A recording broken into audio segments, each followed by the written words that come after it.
Alright, welcome back. Very different day on our farm here. And if you've been following us on our social medias, you'll understand the different scenario now and the different way of life we're going to have from now on. But we're not going to just talk about that really much at the moment. We're just going to bail right into the work that needs to be done, because that's what we were brought up to do. The girls are off school for a few days just to give them a bit of time, and I'm going to make use of them when they're here, as I always say. So what we're going to do today is we've got our doors closed, the cows are roaring thinking they're going to get outside. That's definitely not going to happen. We're going to start clipping these cows. It's something we do every year, and something that a lot of people do ask, why do you do that? Some people have written me long messages saying, that's a total waste of time. I wouldn't do that in a fit, and you don't have to. But you can pick up little tips and tricks what people do on a farm, but it doesn't mean you have to copy them. Just do what works for you. Every farm is completely different. But the reason why, just really quickly, if you're new to the channel, all we do is we take our heifers here, for instance. They're quite hairy at the minute. They've put on their winter coat now, and the weather gets colder, the hair grows longer. And then when the wind side, it's a little bit warmer and they have too much hair on them and they can sweat a bit. And a lot of that sweat happens in different areas of the body, but a lot of heat is dissipated from the backbone or the back of an animal. And I always find when you just cut a strip of hair right down their spine, you'll find what'll happen is over the next couple of weeks, the rest of their long hair will start to fall off.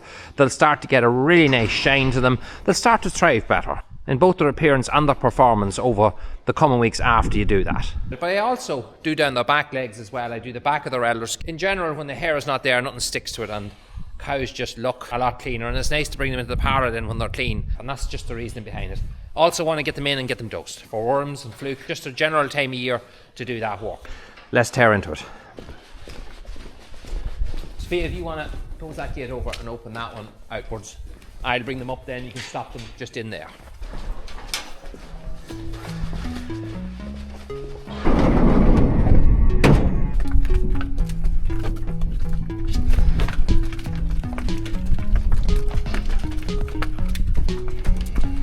I'm just looking at their condition now. These are the longest ones dried, and you can definitely see on the flat of the back that they are starting to put on a bit of condition. The battery clippers that we have up here somewhere, they're good, very, very handy, very light, very easy to work when you don't have a lead. But I have a set of electric ones as well. They broke on me, sent them off, got them repaired. And the electric ones, although they might be slightly awkwarder, they do a better job. They've got a finer tooth on them, which will cut tighter, cut much neater. But I still find with these, the handiness of it works really well. For the way I'm going to clip these cows here, I'll probably be able to clip about 10 to 12 cows before I'll have to change the battery. I have 3 batteries there, this is the third one. 3 is a nice number, it keeps you going the whole day, because by the time you get through them, you're always with a battery charged. You're never held up, I find. These have just come back this morning from being sharpened, and that makes a world of difference.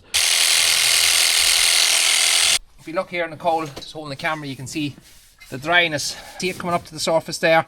That can leave cows quite itchy, I always found.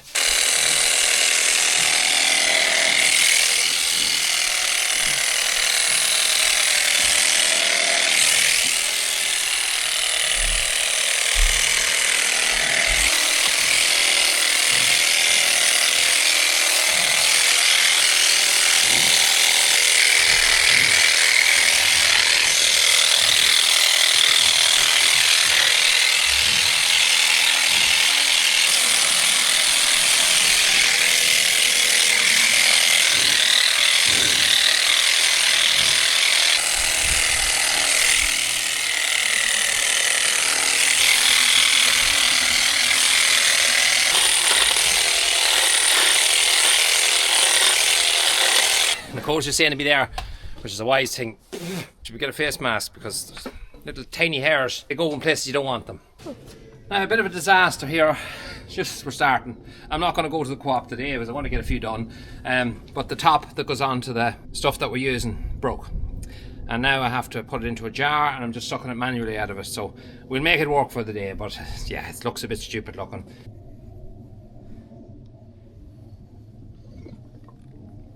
Alright.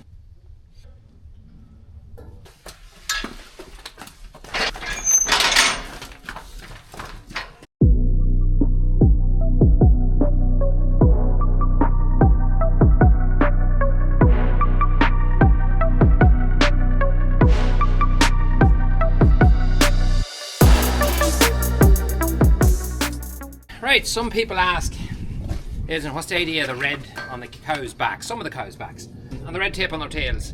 This one doesn't have it, but most of the rest of them all do. It's just an indicator. So some of these cows here, for instance, they were mixed with milking cows. By the time they come to calve, it'll be gone off them, because they'll be moved from that house to the other house, if you get me. It's kind of the stepping down the ladder towards calving. So the first ones you might notice didn't have any spray on them. They'll be the first ones to calve. And as they calve, we'll be moving them cows over to there, and that's when we'll no longer put spray on them. We'll actually no longer be putting spray on them after the night, because that entire house over there will be nothing but dry cows. There'll be no milk cows in along with them. But that is the reason why we use it. It's just protection, so no mistakes happen. Not that Nicole would make them. I'd make them. This is actually tape especially for this. We used to use red insulation tape, and if you weren't careful, some people put it on in small bands, like some people use green, blue, whatever colour it is, makes no difference. If you didn't watch it, what can happen is it can cut into the cow's tail. You can end up with a nasty infection, or the cow could lose her tail because of it. This stuff here has got a bit of elastic in it, and it doesn't do that. It sticks better too, but it doesn't cause any problems with circulation going down to the bottom of the tail. You don't put it on tight. Alright, so just horsing down through them here, and every so often a little fault comes where the clippers decide they don't want to cut.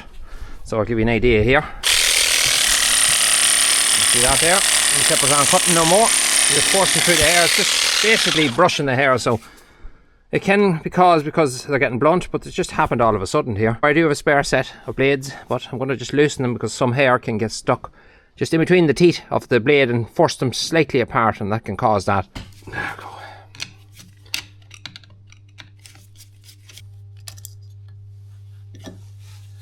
Yeah, so 2-part blades, top and bottom here. So I'm just going to get the air line. I don't see any damage on it, so it could be just this hair that's forcing them apart.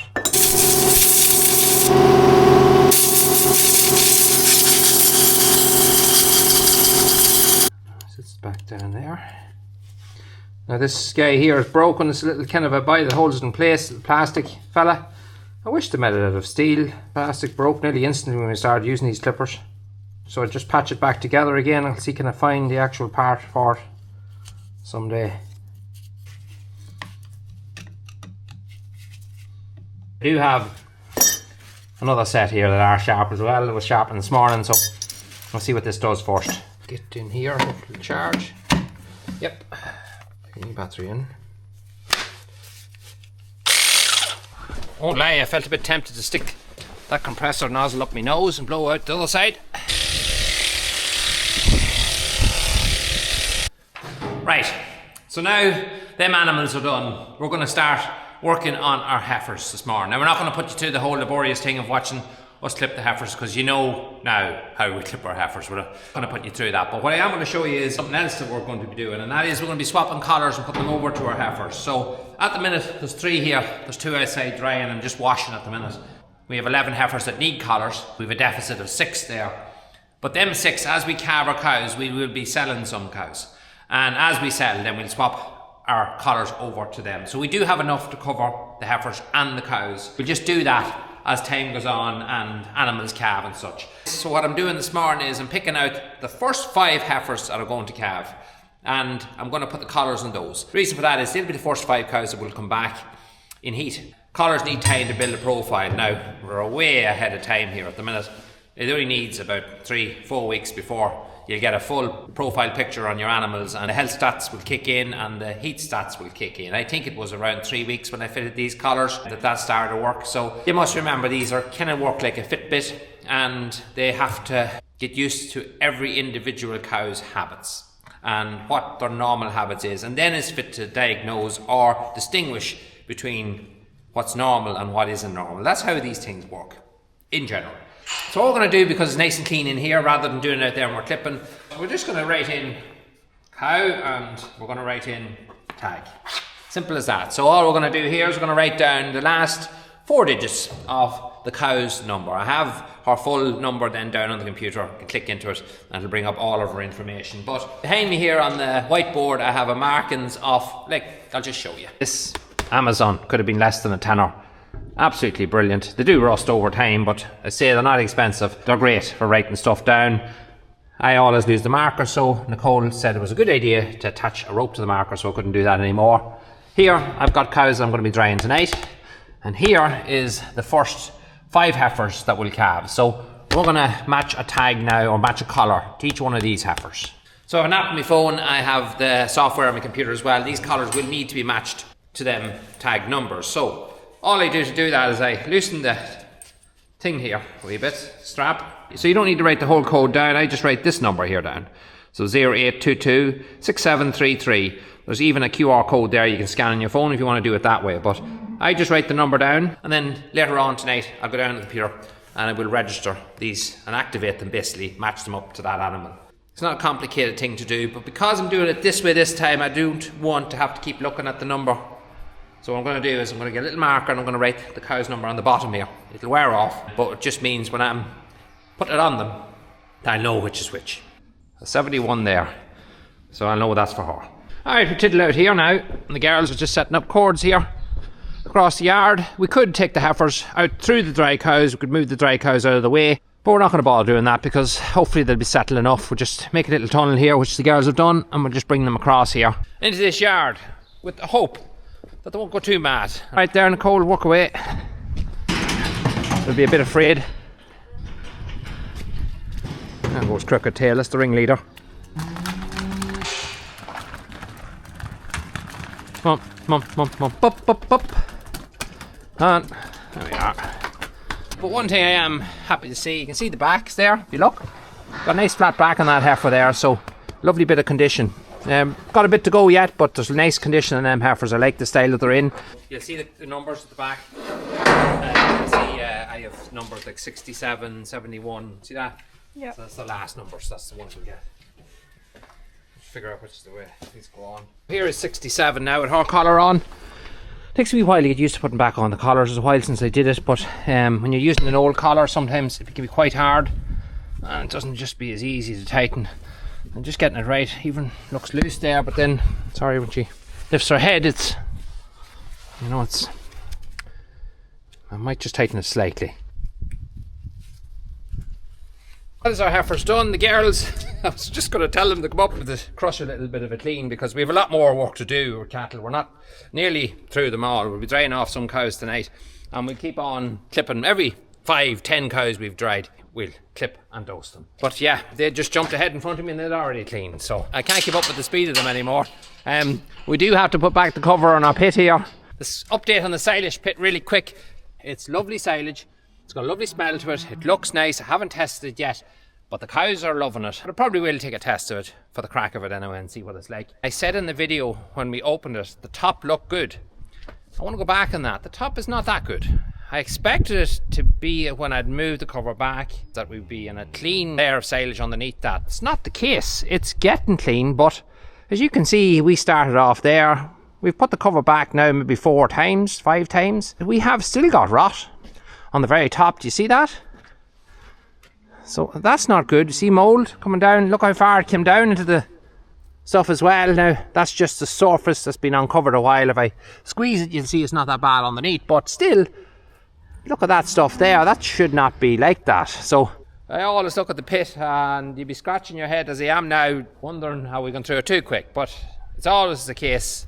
Once you hit January, mid-January, cows start to calve, their appetites do slow down. We find then in February, March, they're not eating as much. We do have plenty of bales as well, so we're all right. I am giving them as much as they can eat, so we're not rationing, that's for sure. These are the heifers done now. There's quite a bit of hair on them. A lot more than what was on the cows, but I will show you them heifers in about, you know what, I'll show you them when they go to calve. I'll have a wee walk in here now and just show you the back ends of them if you want. Just don't want to disturb them. Take it nice and handy, don't be randy. So I don't know if you can make that out. Got the sun at my hand here. But yeah, it leaves their back ends nice and clean. To be honest, I think they're much happier when it's done too. They'll go over now to the brush here and they'll maul into that. I'm going to pick up another one of these brushes now, probably tomorrow or the next day at the co-op, and put it over there on the far side of the house. I might throw 2 in with the cows as well because they love them. They're itching away the whole time of them, well worn in the 2 years they've been up, I think. Alright, so I'm just over here on the other farm. Calves here behind me, they're having their meal at the minute, and then I'm going to throw back silage when they are finished. Look at this. Here's a new friend I have. Cock pheasant keeps coming over to me here. Eating at the meal, that's what he's at. And no, he's not the same cock pheasant that used to follow me back and forth to the house. He disappeared. Don't know what happened to him. I'm going to end this video. I can't skip over this. It's not going to be an easy thing for me to talk about, so I'm going to keep it very, very simple. A lot of you that follow the channel understand this time last year, my dad passed away, 2nd of December. Quite a rough time for all of us. It was the first kind of thing like that to ever happen up at our house, so it was completely new to us. We didn't know how to react. We didn't know what to do. We just felt numb. And this year was a hard year, especially if it's a talk just for myself. When you're growing up at home and you see your parents every single day, then you have your own little routines, whether it's just waving in the window or it's just going in for a cup of tea at a certain time or having a conversation.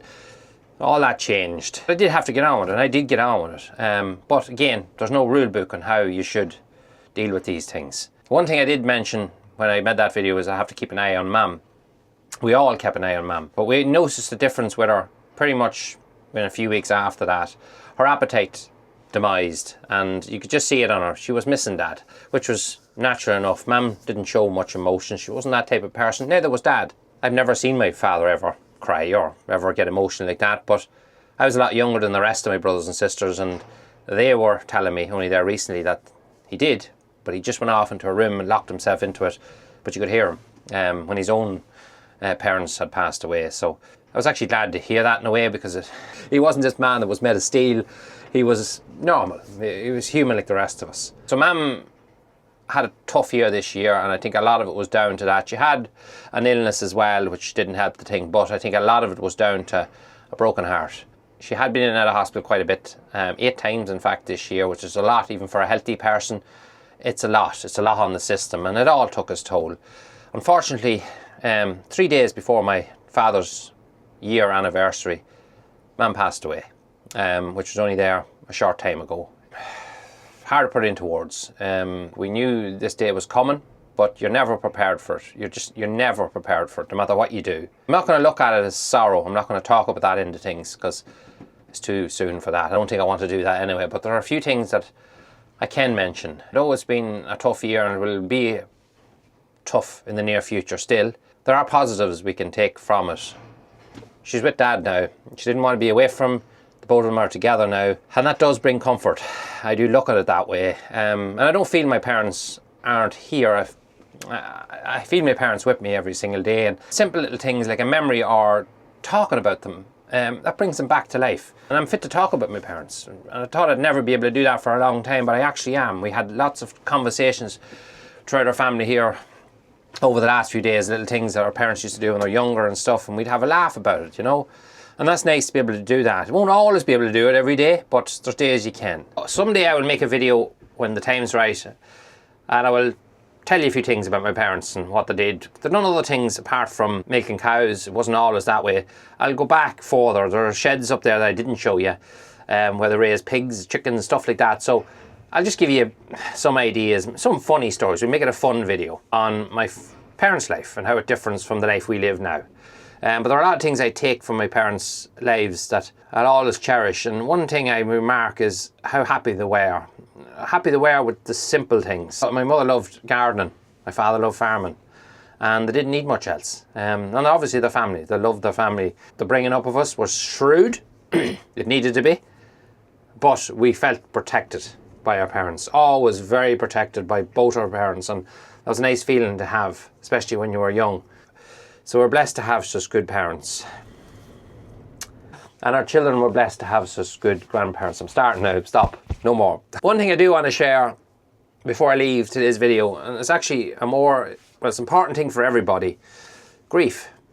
I never had experienced it until this year. I didn't know what to expect, and I thought everybody was going to be different, and the way you approach things, you're just going to have to get on with it and bury yourself in work, or whatever it is you think it is to helps you deal with that. Working at home a lot of the times on your own, you have a lot of time to think, and sometimes too much time to think. So I kept busy, kept my mind full of work, and things that I had to do during the day, and that helped enormously. But come night time, that grief will always be there, and it's normal for it to be there. And I found that out because I'm lucky enough being on social media here. I get talking to an awful lot of people, and I've had thousands of messages. People just explaining how and what they went through in a very similar situation, and I realised that everybody was going through the same things that I thought was maybe unnormal or something wrong with me. It's wild what the mind can do to the body. Tiredness was one thing to hit me. After Dad passed, I was pretty much exhausted all the time, getting hard to sleep at night, and things that weren't even stressful were getting to me. I think that probably was another thing linked to lack of sleep, because lack of sleep can cause a lot of that, and my body just was not functioning the way it normally functioned. I was trying to force it to do what it couldn't do. I realised then, after time and talking to other people, that I wasn't giving myself time to grieve. I was trying to block it out and not allowing it to happen. So I did adapt and allowed that to happen, and that done me the world of good. 3 main things that helped me an awful lot and will help me now as I continue on in the future. Number 1, sleep. Although you mightn't fall asleep instantly, just resting, even you just resting your eyes, laying back and resting your eyes, get plenty of it, allow your body time to recover, because your body's gone through stresses and all types of emotions, and it's physically burning itself out. It's working while you're doing nothing, so you need to look after yourself. Number 2 is diet, because I don't eat very much. No, I don't look it. I don't eat a whole pile, but I do eat at night, and that's a habit our family just got into, because that's the only time we were all together. About 7 o'clock at night we'd have our food, and then when you go to bed, that's one of the reasons probably was stopping me from sleeping. So we cut that out, made a few changes there a couple of months ago, and made a world of difference. I can sleep now, although I still, after what's happened now, I feel tired. Still a normal response, but it's much, much better, and it will continue to get better. 3, exercise. Exercise is a huge thing, and that will have huge benefits, because that will teach your body, or help your body be fit to cope with problems in life, not just with grief. I make sure I get a walk in every second day at least, sometimes every day if I can. Now I know a lot of farmers, our biggest problem is we haven't got time for that nonsense. Well, would you believe me, I'm wearing a pair of wellies now at the minute, and wearing my out work top and my work trousers, and while them cattle there are eating their meal, I'm going to go down this lane here, I'm going to walk over an old dirty road that's practically half flooded in my wellies, and I'm going to plough through it. I'll go to the very end of it and I'll come back. It's about 4.5 kilometres. I'll do that almost every day, and I'm doing that for the past 3 months, and I definitely have more energy now, especially coming towards night time. When 4 o'clock hits, I'd normally be knackered. Now I'm not. Don't just owe that to myself, I owe it to my parents, because they wouldn't want to see me moping about or not getting on with things. So just keep this and this right, and the rest will sort itself out in time. I'm going to finish on that. Although it's been a rough year, I don't consider ourselves unfortunate or unlucky or anything like that. In fact, sometimes I look at it the total opposite way. My parents had a good life, 91, 83, relatively healthy their whole lives, at home when that happened, very peacefully with our family around them. An awful lot of people don't get that, and it can make a big difference in their lives. So I think for us personally, we were lucky, and I'll always be very grateful for that. I do want to end today's video by again thanking mountain of people. Our neighbours are unreal. They're just the way they came up to the plate. I made a phone call and one lad said, "Oh no, such and such has it all organised," and that was the lads that were all down at the bottom of the lane, down at the car park where buses were being shuttled back and forth. They'd done everything, never had to be asked. They just jumped in. People come up and helped with the cooking, just took over, which was unreal. And I can never thank them enough. We're blessed to have such good neighbours, and we will as a family be forever grateful for what they've done for us. I want to thank everybody else who was involved. Mullins, you know who you are. Rory, you know who you are. And everybody that was involved with the sermon, and everybody who done the music. Aoife, thank you so much. Jerry, a lifetime good friend of mine, who went away and got all the lights and things and set them up, took them away, never had to do a thing. He went and got them, he put them up, he took them down, he brought them away, put them back. Just simply unreal. And look at, there's so many people I'm bound to be forgetting, but thank you to everybody. Yourselves as well who watch our videos, all the messages that we got of support. I'll never get through them, but I do read as many as I can, thousands upon thousands across loads of different platforms. And I really appreciate that, because those things do help, believe it or not.